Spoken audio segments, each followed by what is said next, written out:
El manejo del colesterol LDL es una de las estrategias más importantes para la reducción de eventos cardiovasculares. Disponemos de tratamiento eficaz y, sin embargo, por distintas razones durante el seguimiento del paciente, el margen de mejora sigue siendo amplio. ¿Cuál es la causa principal para no alcanzar los niveles objetivo? ¿Qué dificulta mantenerlos a lo largo del tratamiento? Cardio Podcast. Novedades científicas y actualidad clínica de la mano de expertos de la especialidad. Suscríbete al canal Cardio Podcast y escúchanos en Google, Apple y Spotify. Bienvenidos a un nuevo episodio Cardio Podcast, la producción de la Sociedad Española de Cardiología, coordinada por su grupo de jóvenes cardiólogos. Soy Gemma Romero, en la realización Jesús Nicolás, y en el debate de hoy saludamos al moderador Alejandro Gadella Fernández, cardiólogo en el Hospital Universitario de Toledo. Buenas, Alejandro. Hola, Gemma. Encantado de estar aquí en un nuevo episodio, esta vez para hablar de LDL y también acompañados. ¿Cómo estamos? Volvemos a centrar la conversación en el colesterol y en por qué es tan importante perseguir esos resultados objetivos recomendados en las guías de práctica clínica, que no son cifras puestas al azar, sino que la evidencia ha demostrado que a partir de esas cantidades de partículas en sangre se condiciona el pronóstico y la evolución de un paciente. Sí, en el contexto actual, donde se habla mucho del mal llamado riesgo residual, no olvidemos que el manejo del LDL es una de las estrategias más importantes para la reducción de eventos cardiovasculares, como decías en el inicio. Es cierto que además disponemos ahora de más tratamientos que son eficaces y que nos van a permitir precisamente mejorar la adherencia y alcanzar los objetivos pronto. Entonces vamos a tratar de responder por qué no alcanzamos estos objetivos, por qué no lo hacemos pronto y si vamos o no a ser capaces de mantenerlos en el tiempo. Y para ello nos vamos a apoyar en seguir la ruta que sigue un paciente con un evento isquémico, desde el tratamiento a la alta, el tratamiento en la primera consulta y el tratamiento en una fase ya más crónica. Cardio Podcast, episodio realizado con la colaboración de Novartis.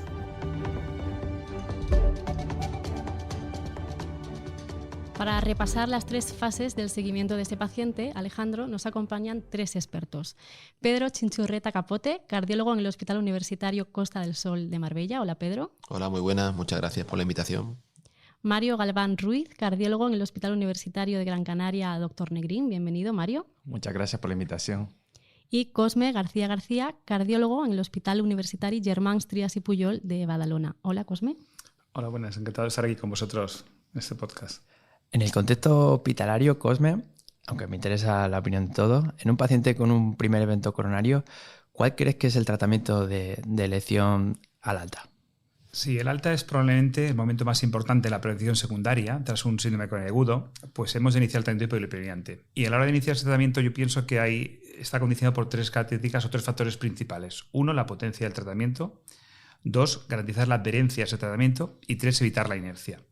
En primer lugar, la potencia, hemos de adaptar el tratamiento a los niveles basales que tiene el paciente de LDL, teniendo en cuenta cuáles son los objetivos, que no olvidemos en nuestros pacientes de alto riesgo, todos ellos en prevención secundaria, pacientes de muy alto riesgo, tenemos el LDL de 55 y este objetivo se ha de conseguir lo antes posible. La carga de la placa viene determinada no solo por los niveles de colesterol LDL, sino por el tiempo de exposición a estos niveles. Se sabe que hay un umbral a partir del cual, si sobrepasamos el riesgo de tener un nuevo evento coronario se duplica. Por tanto, es importante bajar los niveles y lo antes posible. En segundo lugar, la adherencia. Hemos de insistir en la importancia del tratamiento y quizás utilizar fármacos que puedan minimizar la polifarmacia. Seguramente podemos hacer ya tratamiento combinado, estatinas, encimides seguramente, o incluso alguna otra opción quizás más provocadora que podemos hablar más adelante si queréis, ¿no? Y finalmente hay que minimizar los efectos de la inercia terapéutica, ¿no? Sabemos que la inercia es uno de los factores que impide alcanzar los objetivos muchas veces, por eso si desde el alta ya tenemos un plan de tratamiento intenso con una estrategia predefinida de consecución de objetivos y un plan de tratamiento, pues puede minimizar esa inercia. Por tanto, resumiendo, yo creo que el tratamiento hipolipemiante de alta de alta intensidad, probablemente combinado desde el inicio, que garantice una rápida consecución de objetivos con la máxima adherencia para minimizar esta inercia, ¿no? Y esto lo podríamos resumir con la frase que a mí me gusta, ¿no? De que al colesterol después del alta, pues fast and furious, ¿no? Rápido y duro, ¿no? ¿Cómo lo veis vosotros, chicos? Es algo fundamental, no solamente actuar pronto, sino de manera intensiva. Aquí la cuestión que surge es un poco lo que nos permiten en nuestras comunidades autónomas, ¿no? Un poco para el tema de las autorizaciones. Evidentemente, una cosa siempre decimos que una cosa es lo que pensamos, que lo tenemos claro, que el tratamiento combinado intensivo desde el principio es el tratamiento ideal, y otra cosa es lo que nos permiten poder hacer, ¿no? La posibilidad de usar estrategias de alta facilidad de uso frente a otras de baja potencia y de más dificultad de cumplimentación, hace que en ese balance tengamos que jugar, y tengamos que jugar muy bien nuestras cartas para saber dónde queremos llegar, el objetivo. Lo que pasa es que aquí, Mario, a veces nos vemos un poco en el problema de que utilizando tratamiento más potente de inicio, combinado, nos va a sacar luego de objetivos de utilizar esos otros fármacos más potentes por encima normalmente de financiación de LDL de 100, ¿no? Como los inhibidores de PCSK9 o ahora inclisiran. Entonces, ¿esto lo tenemos en cuenta o no? ¿Cómo lo manejamos? Yo creo que sí, que puede ser un problema, pero yo creo que hay que aprovechar el momento del alta, el momento más vulnerable del paciente, donde el paciente acaba de tener un evento y donde más podemos influenciar en la historia natural de la enfermedad cardiovascular, ¿no? De la enfermedad vascular, ¿no? Hay que aprovechar, dar fuerte y dar duro, aprovechar ese tratamiento combinado, ¿no? Sí es verdad que vamos a tener pacientes que se van a quedar en ese periodo, en ese LDL, en ese territorio gris, donde vamos a tener menos herramientas, aunque sí es verdad que en los últimos años ha salido el ácido bempedoico, que podemos comentar en ese dintel entre 55 y 100, y quizás en el futuro, pues con los nuevos estudios y los que están saliendo sobre el uso fundamentalmente, que después comentaremos, el uso de inclisiran en este periodo más precoz, pues quizás pues, podríamos hacer una alternativa de uso en este perfil de paciente. Y después hay que ver que este paciente, que le estamos dando una terapia combinada, que todos estamos de acuerdo que es la terapia de elección, se siga tomando ese tratamiento a largo plazo y la adherencia sea de forma adecuada, porque muchos, recordemos que al menos un 50% a los 2 años suelen dejar el tratamiento de antilipemiante, ¿no? ¿Y vosotros lo tenéis en cuenta, Cosme? Sí, lo tenemos en cuenta. Lo que pasa es que ciertamente yo pienso que esos niveles que hablamos antes, ¿no? de lo que nos permiten ahora pues algunas comunidades, ¿no? LDL a partir de 100, yo pienso que hay pacientes, aquellos con una afectación multivaso, por ejemplo, que tienen más de un territorio vascular afectos, aquellos diabéticos, lo que hemos de intentar es luchar para poder iniciar estos fármacos con un nivel inferior, no esperar llegar a 100, sino seguramente por encima de 70, y asumimos que en un entorno público estos fármacos son caros, pero uno de los, pienso en nuestras estrategias, será luchar para bajar ese nivel en algunos pacientes de más alto riesgo, ¿no? Y entonces, bueno, seguramente también en algunas comunidades actualmente no es obligatorio asociar ezetimibe a una estatina para poder iniciar estos fármacos, ¿no? Podríamos pensar inicialmente, bueno, pues no pongo de entrada un tratamiento combinado y espero a ver qué pasa. Bueno, yo creo que esto, algún problema ético tendremos todos con esto, ¿no? Porque, como he dicho, el periodo más vulnerable se pasaría sin el tratamiento más potente disponible, al menos de entrada. Por tanto, yo intentaría luchar a aquellos pacientes de más alto riesgo para iniciar el fármaco antes, no con niveles tan elevados. Incluso, Pedro, ya hay algún estudio que intenta darle un poco la vuelta a esto. No es exactamente este mismo contexto, pero cuéntanos un poco, ¿qué nos cuenta el estudio V-Initiate que habla de inclisiran como estrategia de inicio, ¿no? En los pacientes? Bueno, a raíz de lo que ha comentado nuestro compañero Cosme, evidentemente ha dicho muy bien 2 cosas fundamentales, ¿no? Que por una parte tenemos pacientes de riesgo extremo, como son pacientes renales, diabéticos, pacientes con arteriopatía periférica, lipoproteínas elevadas, multivasos. Y son pacientes en los que no podemos permitirnos no empezar con terapia combinada a dosis máxima para poder evitar meternos en un número que no podamos usar otro tratamiento.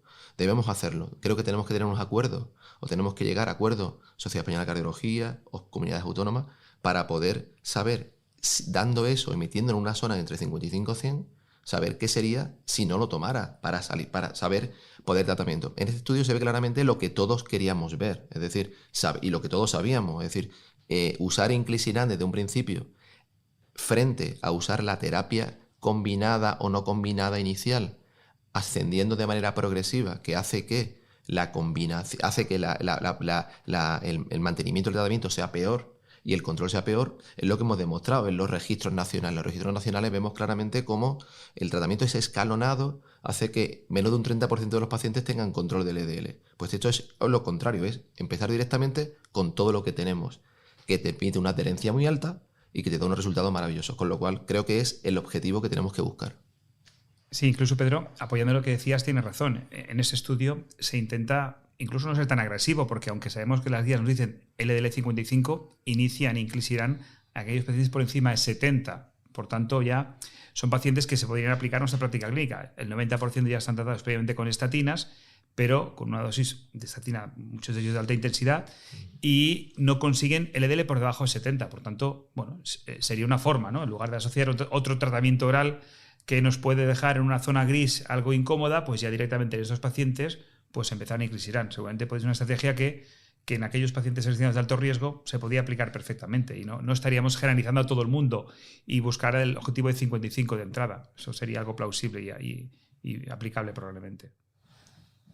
Yo creo que también, por último, un poco para cerrar sus intervenciones, pues bueno, yo creo que también tenemos que ver qué aporta cada fármaco, ¿no? Yo creo que también a lo mejor poner ese timide, poner un bempedoic que nos va a bajar un 15-20% el LDL, pero no es ni comparable lo que nos puede bajar un IPCK9 o un inclisiran, ¿no? Entonces yo creo que sabemos que hay que dar de forma precoz y yo creo que de forma sostenida, ¿no? Entonces yo creo que esto hay que verlo, qué nos aporta cada fármaco y qué es lo que buscamos en el paciente. Si tenemos un paciente de riesgo extremo, pues hay que abordar el tema del LDL de manera extrema.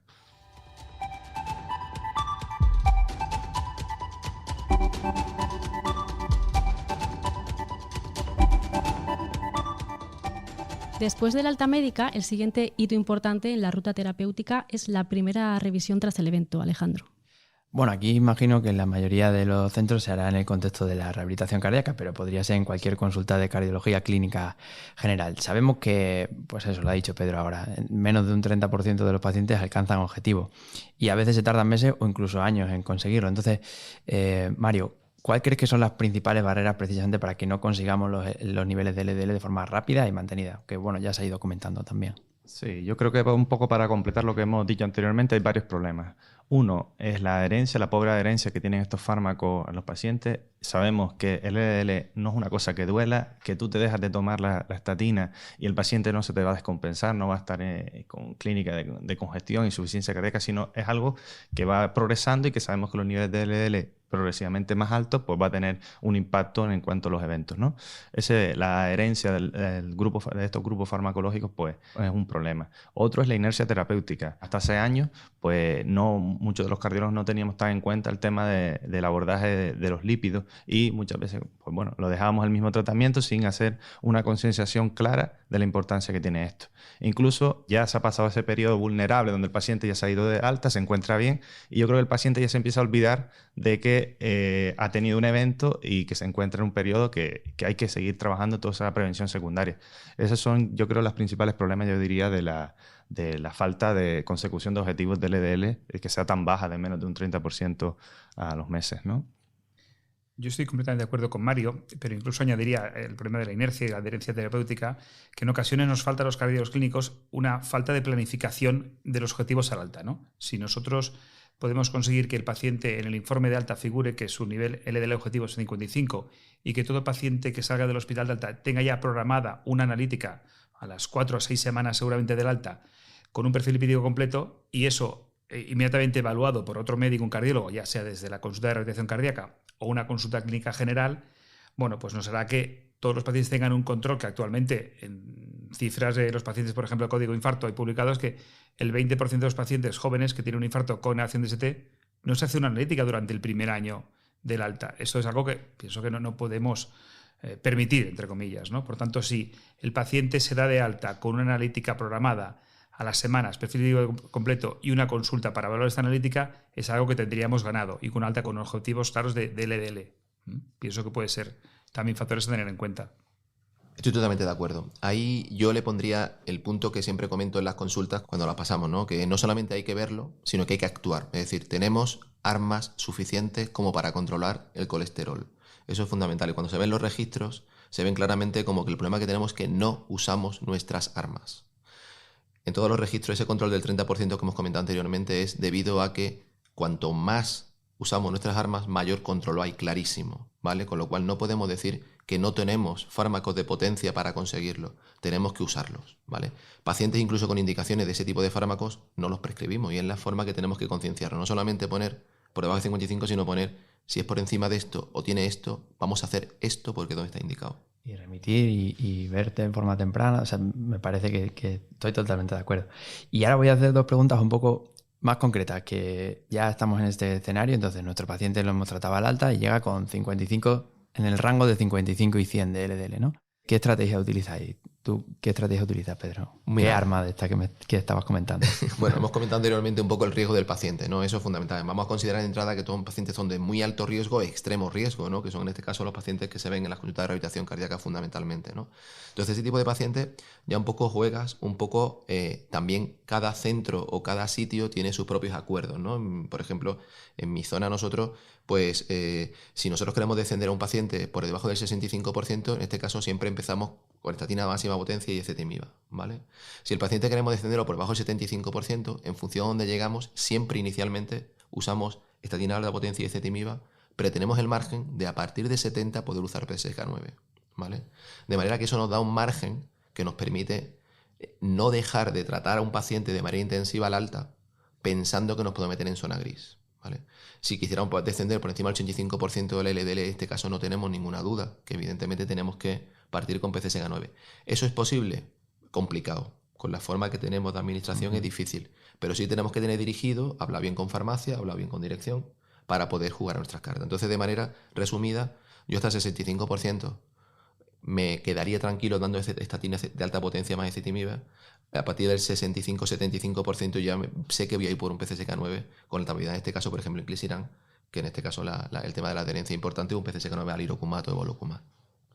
Sí, yo creo que aquí depende de cada comunidad autónoma, ¿no? Nosotros en la Comunidad Canaria, pues bueno, lo que tenemos fundamentalmente, utilizaremos estatinas de alta potencia y ezetimibe, y bueno, en esas pacientes que se nos quedan en zona gris, pues bueno, ahora nos ha salido el bempedoico, que puede ser una herramienta a usar en este perfil de pacientes, pero bueno, no tenemos esa disponibilidad de PCSK9 o inclisiran con LDL entre 55 y 100, ¿no? Yo creo que aquí es algo para trabajar, yo creo que hay que hacer registro, ver qué porcentaje de pacientes alcanza realmente con esta actitud terapéutica el nivel de LDL objetivo, porque yo creo que son pocos y se quedan mucho en zona gris, y yo creo que aquí hay algo que se puede profundizar y mejorar.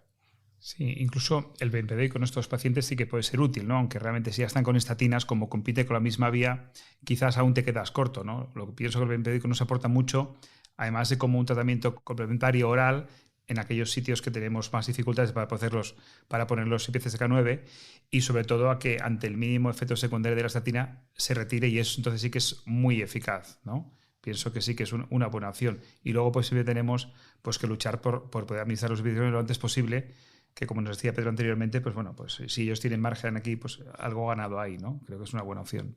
Correcto. Aquí lo importante, yo creo que todos tenemos una vía común, ¿no? Que es intentar bajarlo todo lo máximo posible con las herramientas que tengamos, ¿no? Bempedoico, en nuestro caso, un descenso aproximadamente de media en nuestro registro de un 20%, sí es muy útil en pacientes que tengan, por ejemplo, LDL de 60-65. Todo esto son acuerdos, ¿no? Es decir, tampoco podemos gastar todas nuestras cartas a pacientes que a lo mejor podemos controlar fácilmente con fármacos como el bempedoico, que es muy útil. Ha llegado a cubrir un hueco que es muy importante, que antes se nos quedaba cojo, ¿no? Pero ese 20% de bempedoico tenemos que tenerlo en cuenta. Es decir, antes de saber dónde queremos llegar y qué nos va a aportar ese fármaco. ¿Y qué pasa si este paciente no tiene entre 55 y 100, sino que tiene más de 100? ¿Cómo veis ahora la introducción de inclisiran con respecto al resto de los tratamientos contra PCSK9, ¿no? ¿Cómo lo ves tú, Cosme? Bueno, como ya sabéis, inclisiran es un fármaco que actúa mediante ARN de interferencia, inhibiendo la síntesis hepática del PCSK9, y por tanto finalmente consigue una reducción importante del LDL, ¿no? Y tiene tres características fundamentales en mi modo de ver, ¿no? Uno, la potencia del fármaco; dos, el efecto mantenido a largo plazo; y tres, que consigue una máxima adherencia con el tratamiento, ¿no? La potencia viene a estar pues estudios como el Orion 10, ¿no? que en pacientes con enfermedad aterosclerosa pues, y seguimiento después de 1 año y medio, 18 meses, logró una reducción del 54% del LDL, o sea, entre 50 y 60% como habíamos hablado. Resultados similares vieron en el Orion 9, un poco antes, en que pues, más del 60% llegaron a tener una reducción del 50% del colesterol, por tanto, es una cosa positiva, ¿no? Y su efecto es mantenido en el tiempo. El Orion 8, que igual hablamos posteriormente, pues ya nos enseñó que pacientes con hasta un seguimiento de más de 6 años y medio, de 6,7 años, pues esta reducción que se vio en las fases iniciales era mantenida en el tiempo, ¿no?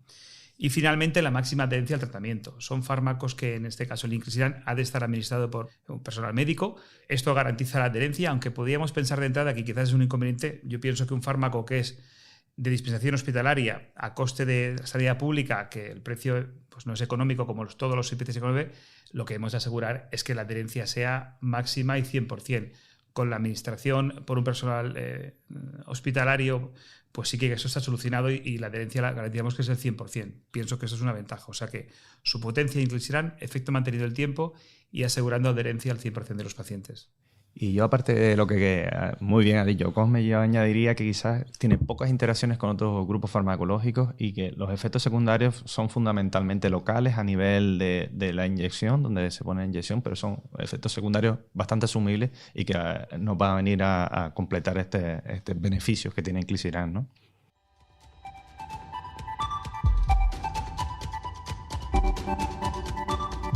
Estás escuchando Cardio Podcast. Pasamos al último bloque de este análisis con Pedro Chinchurreta, Mario Galván y Cosme García acerca de las diferentes estrategias para lograr niveles objetivos de colesterol en el paciente con enfermedad cardiovascular aterosclerótica.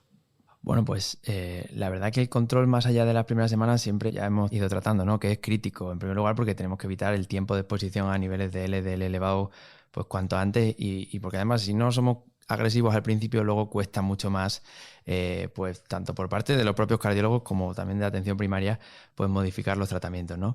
Y ya Cosme nos ha adelantado un poquito del Orion 8 y bueno, ya ha demostrado que es efectivo y seguro inclisiran eso hasta casi más de los 6 años de seguimiento. Entonces, ¿qué más nos quieres contar del Orion 8, Cosme? Bueno, pues el Orion es interesante porque nos viene a confirmar aquello que apuntaba previamente los estudios previos con inclisiran, ¿no? Pues que es un fármaco de alta potencia, que potencia mantenida el tiempo y se administra de forma muy segura, ¿no? Este estudio es un estudio de extensión de otros 4 estudios previos, el Orion 3, el 9, el 10 y el 11, donde se realizó una administración abierta de inclisiran en aquellos pacientes que ya habían finalizado el estudio previamente. Todos son pacientes que tienen enfermedad cardiovascular previa o un equivalente de riesgo cardiovascular. Y se hizo un seguimiento más a largo plazo, un seguimiento medio de 3,7 años y algunos pacientes llegan, pues eso, como he dicho anteriormente, a más de 6 años y medio, ¿no?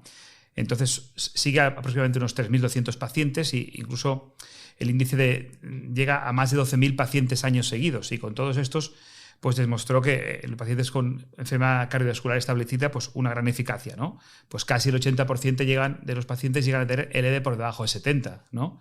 Y 2/3 partes, el 66%, tienen LDL por debajo de 55. Esto sí que es importante, ¿no? Más del 50% de los pacientes reducen el colesterol a la mitad del colesterol basal a los 3 años de administración de fármaco. Por tanto, reproduce los estudios que habían en la fase inicial a largo plazo, ¿no? Y además, como había contado anteriormente, pues de forma segura, ¿no? Hay pues poco más de un 2,5% de abandono de tratamiento, todos ellos por problemas leves del sitio de punción. Y entonces pienso que nos aporta más evidencia lo que apunta inicialmente los fármacos en fase más aguda, ¿no? Que es alta potencia, efecto mantenido en el tiempo y que se puede administrar pues, con seguridad incluso. Y Mario, llevamos la verdad que todo el podcast hablando de LDL, pero igual debíamos haber hablado de ApoB o de colesterol no HDL o de la medición directa de LDL.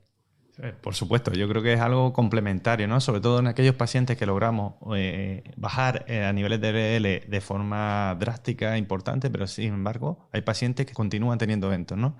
Y esto lo bien llamado el riesgo residual, ¿no? Pacientes que bajamos LDL y pese a ellos, pues siguen teniendo eventos. Y aquí la ApoB, el colesterol no HDL, pues fundamentalmente puede tener un papel importante. No es lo mismo tener un LDL de 40, pero tener partículas pequeñas y densas que sabemos que tienen su papel aterosclerótico con niveles de ApoB elevados, pues que no tenerlo, ¿no? Entonces yo creo que aquí son vías que hay que abordar, que van a llegar tratamientos específicos contra estas dianas terapéuticas y en este perfil de paciente pues quizás los nuevos grupos farmacológicos nos pueden aportar luz, ¿no? A este paciente que hemos logrado niveles de LDL pero que tienen partículas de ApoB elevados, pues quizás incluso algunos tratamientos que están actuales como inclisiran o el PCSK9 pues pueden tener un factor a tener en cuenta en este grupo farmacológico. No sé qué opinan mis compañeros.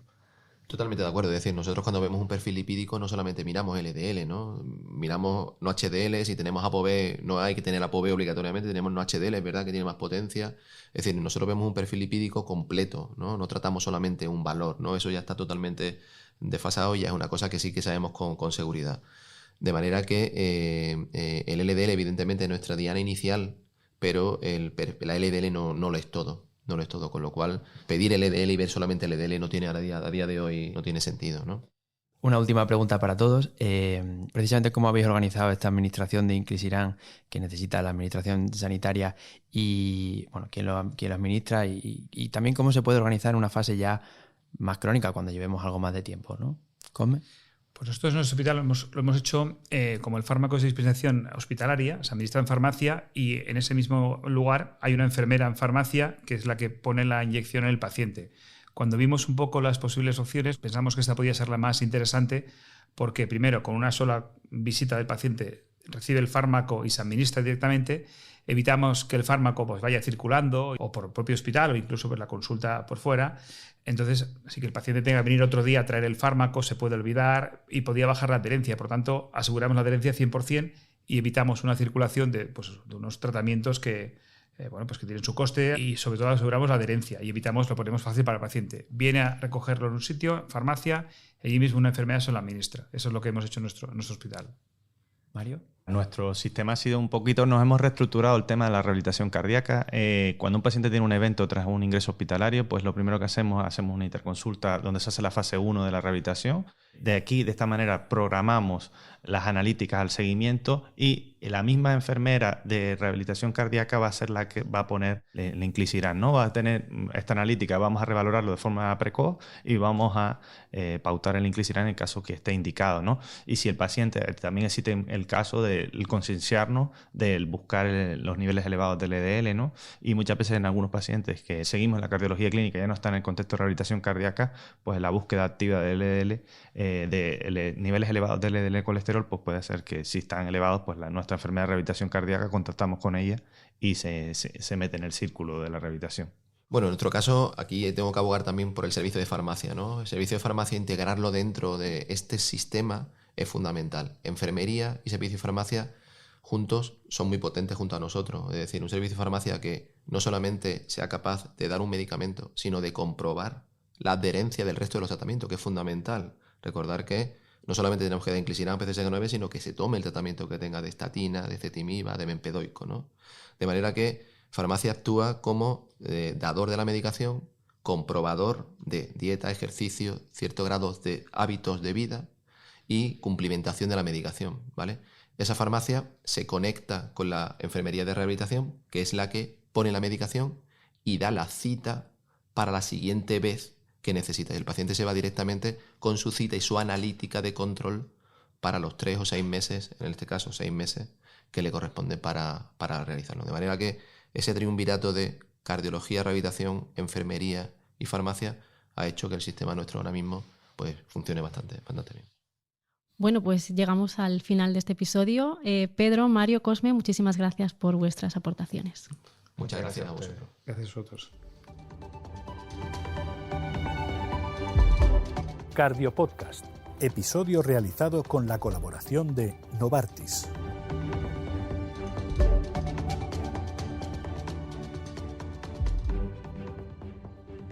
Y Alejandro, muchas gracias también a ti por moderar este episodio. ¿Te atreves a apuntar el tuit resumen de este análisis? Bueno, pues que contra el LDL Fast and Furious y nada, tratarlo pronto, de forma intensa y bueno, aprovecharnos también de los nuevos tratamientos que tenemos disponibles como Inclisiran, ¿no? Así que nada, muchas gracias. Nos apuntamos ese tuit y aquí lo dejamos. Recordamos que podéis escuchar este análisis en nuestra playlist Cardio Podcast en Spotify, Google y Apple Podcast y por supuesto en la web de secardiología.es, donde además os dejamos la bibliografía recomendada. Nos escuchamos en 2 semanas. Cardio Podcast, un programa de la SEC coordinado por su grupo de jóvenes cardiólogos.